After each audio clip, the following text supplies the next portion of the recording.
Caught Between My Lenses, written by Lady Evera. Mga karakter: Maya May Quazon, Jana Shea Esperanza. Hapon noon sa loob ng campus kung saan ang liwanag ng araw ay dahan-dahang sumasayaw sa pagitan ng mga dahon. Tahimik na nakapwesto si Maya sa ilalim ng isang puno, hawak ang kanyang kamera, tila ba'y may hinahabol na perpektong sandali. Perfect, kunting ilaw pa. Bulong niya sa sarili. Click. Ako ba yung kinukunan mo o yung araw? Napatalon si Maya sa gulat. Paglingon niya, nandoon si Luna. Nakangiti, tila sanay sa ganoong reaksyon. Ikaw, I mean, hindi yung lighting. Nagmamadaling sagot ni Maya. Halatang naiilang. Ngumiti si Luna, bahagyang napailing. Sure, kasi parang lagi mo akong nahuhuli sa kamera mo. Hindi nakataon lang yun.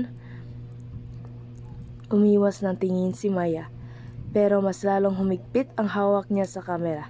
Talaga? Lumapit si Luna ng kaunti.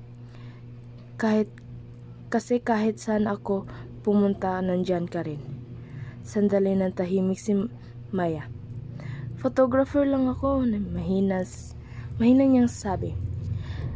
Naghahanap ng magandang subject. Sagot ni Luna. May halong birong sa boses. So maganda pala ako. Pilosopo na sagot ni Luna. Namula si Maya. Hindi ko sinabi yan, pero hindi mo rin dininay. Sa pagkakataong iyon, tila huminto ang oras.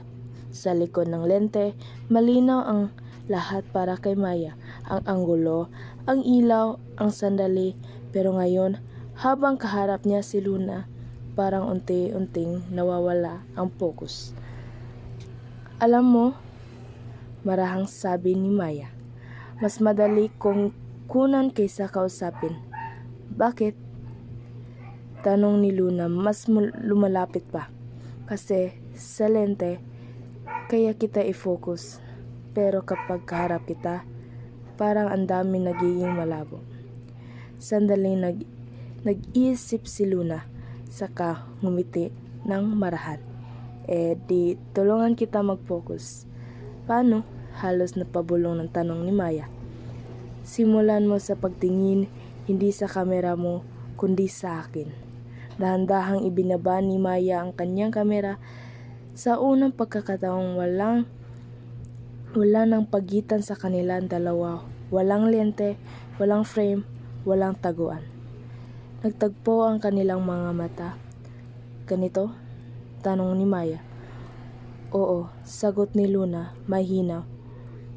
Mas malinaw pa. Mas malinaw ba? Mas napalunok si Maya. Delikado. Napangiti si Luna, hindi naman masama masanay, lalo na kung gusto mo. At sa sandaling iyon, may isang bagay na nagbago kay Maya. Isang damdamin hindi kayang ikulong ng kahit anong larawan. Dahan-dahan niyang itinaas muli ang kamera. Ngunit hindi niya ipinindot ito. Sa halip, ngumiti siya.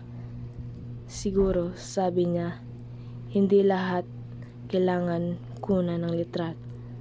Tama, sagot ni Luna, yung iba mas okay na mararamdaman. Hanggang dito na lang, aking Luna. Thank you for listening.